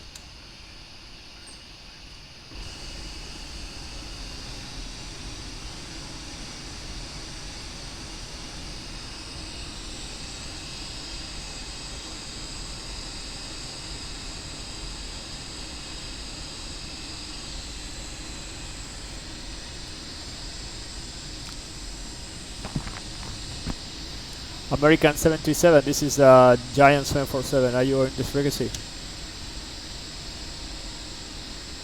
Yeah, we see you. American left turn echo crossing 31 right, taxiing 22 right, Kennedy. Okay, cool, guys. You should use the Alpha taxiway next time.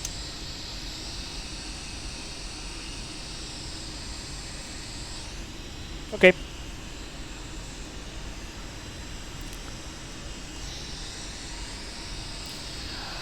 Alpha taxiway is the inner perimeter. The inner perimeter is clockwise in that direction, right? So these guys are using the V taxiway, which is the outer perimeter. So this one goes in the anti-clockwise. So these guys are going in the opposite direction. But anyway.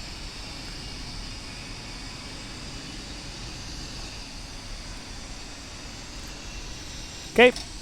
Parking brake off, and we continue the taxi. Kennedy traffic, American 1520, departing runway 22 right from Charlie. Okay, strobe light off. Then standby.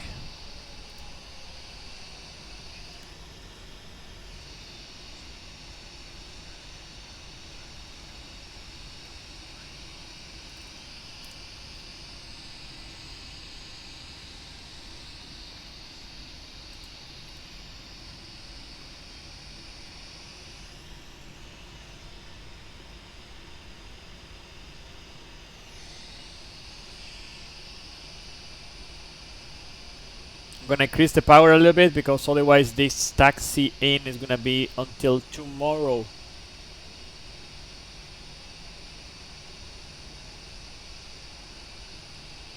By the way, tomorrow we have another streaming. It's gonna be from here from New York to Montreal in Canada. You have to see that one tomorrow, guys.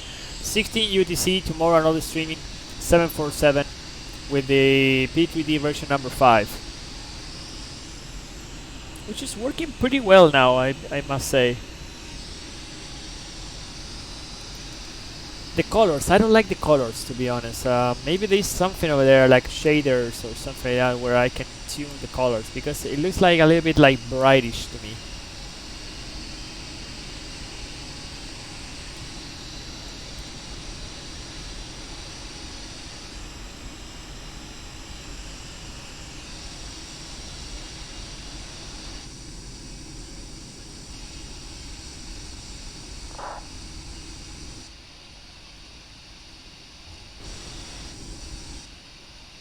Kennedy traffic, Victor Papa Bravo, Bravo Whiskey, line up 22 right for traffic, Kennedy.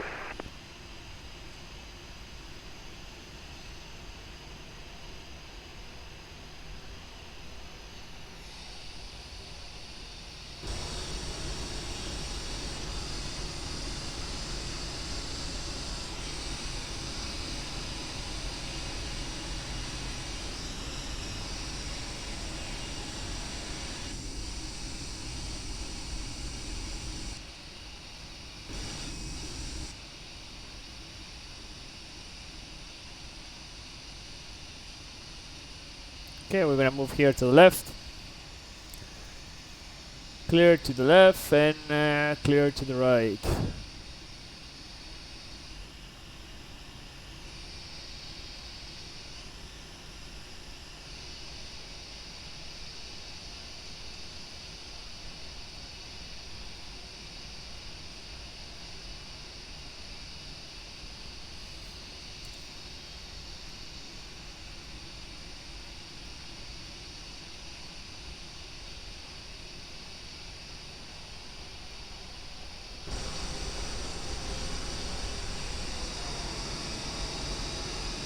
These lines over here means that you cannot stop here because if for any reason you had to evacuate the airplane, if you open the slide is gonna go into the highway, so you cannot stop there.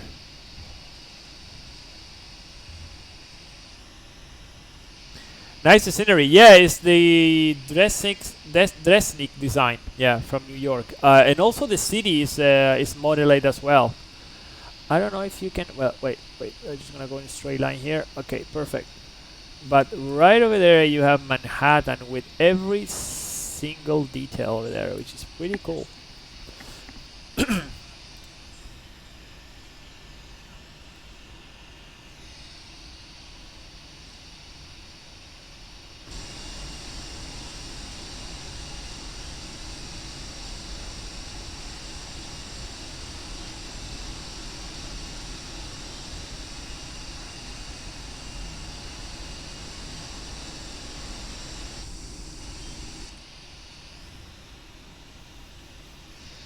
No había cachado la bolera. Sí, Lucho, ¿qué onda? Mire, compadre. Yo aquí lo apoyo y toda la weá, pues, compadre. Yo soy de verdad, pues, weón. No es weá. Sí, pues andamos con la... Guys, we are with the official shirt, t-shirt from Fly Sim Chile, guys. If you wanna see cool stuff and everything, go and see the webpage of flysimchile.cl.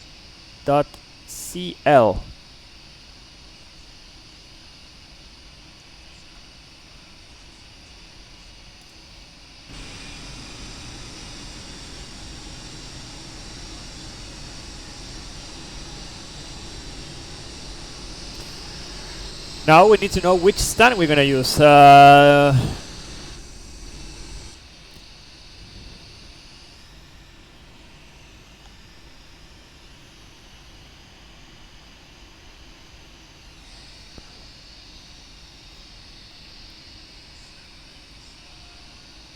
Okay, we're gonna go with the taxi light off.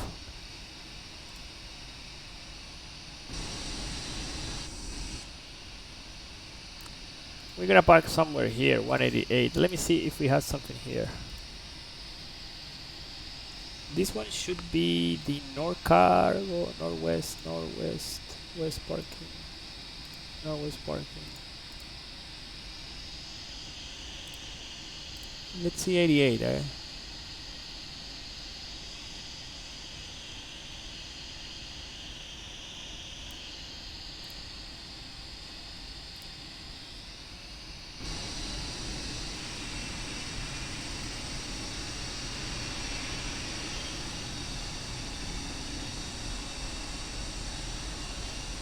No, definitely nobody's waiting for me here.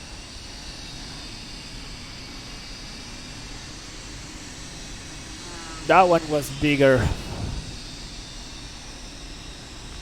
Ah, I have another one over there. Okay, got it.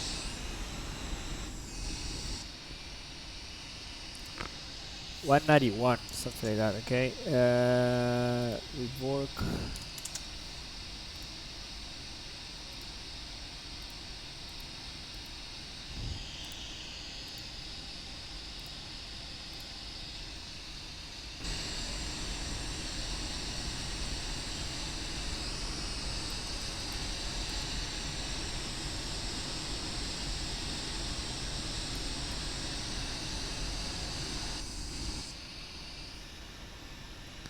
Are you gonna end this stream now, or are you gonna do another flight? No, I'm gonna close for today, and tomorrow I'm gonna do another flight from New York, from here all the way to Montreal.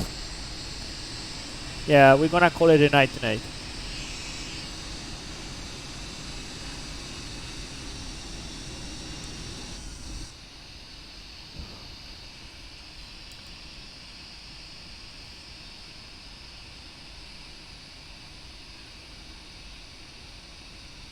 Okay, so this is our gate. We're gonna turn to the right.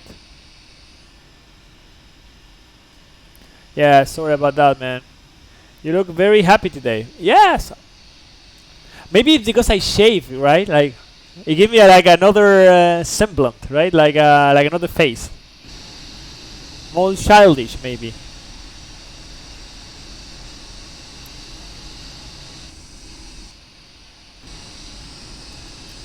Well, we need to try to be happy, especially in the current moments, right? Like everybody is suffering, everybody is far away from home, so.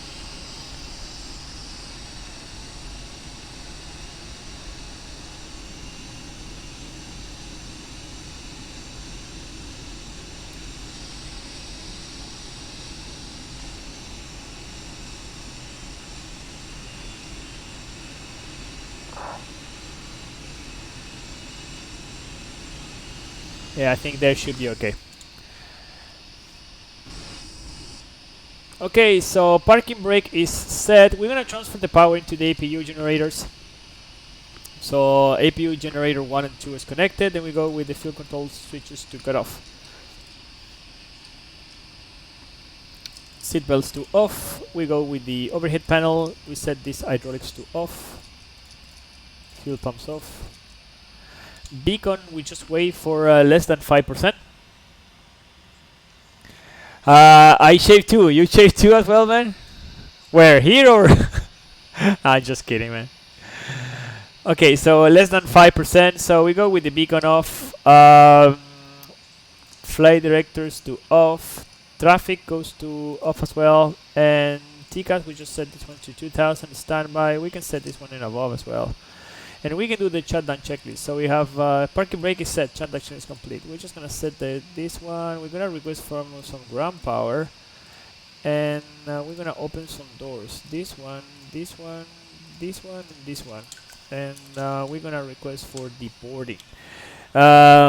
So that's it, guys. Today, flight from Boston to New York, pretty much straightforward. We had a little bit of ATC over there in the departure. Sadly, everybody started to disconnect me while I was going here. I don't blame them. I'm a real danger. So yeah, they took the best decision of their lives. so tell me, guys, what you think. And tomorrow we are gonna do another stream from here, from New York, all the way to Montreal. So tomorrow, 16 UTC. Casper, I have a flight suggestion. Tell me about it, man. Tell me. Not too long. But tell me. So that's it, guys, for today. We're starting to open some doors here. What? That door is not opening. Because I didn't put open. Okay.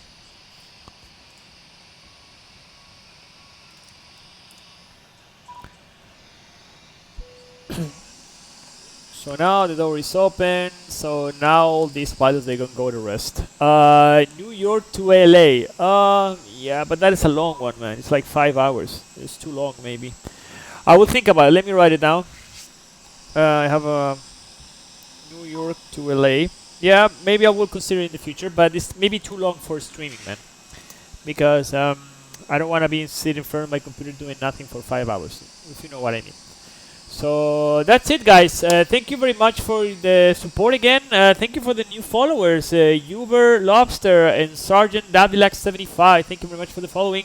And what about Copenhagen to Crete? Yeah, it can be that. Yeah, that's more easy to do, but still maybe like 3 hours or something like that from Copenhagen. When the 737 is released, maybe I will consider it, man. Okay. So thank you again, Casper Kolf, oh, I screwed up. Okay, guys. So that's it for today, and I see you tomorrow, guys. Take care. Bye bye.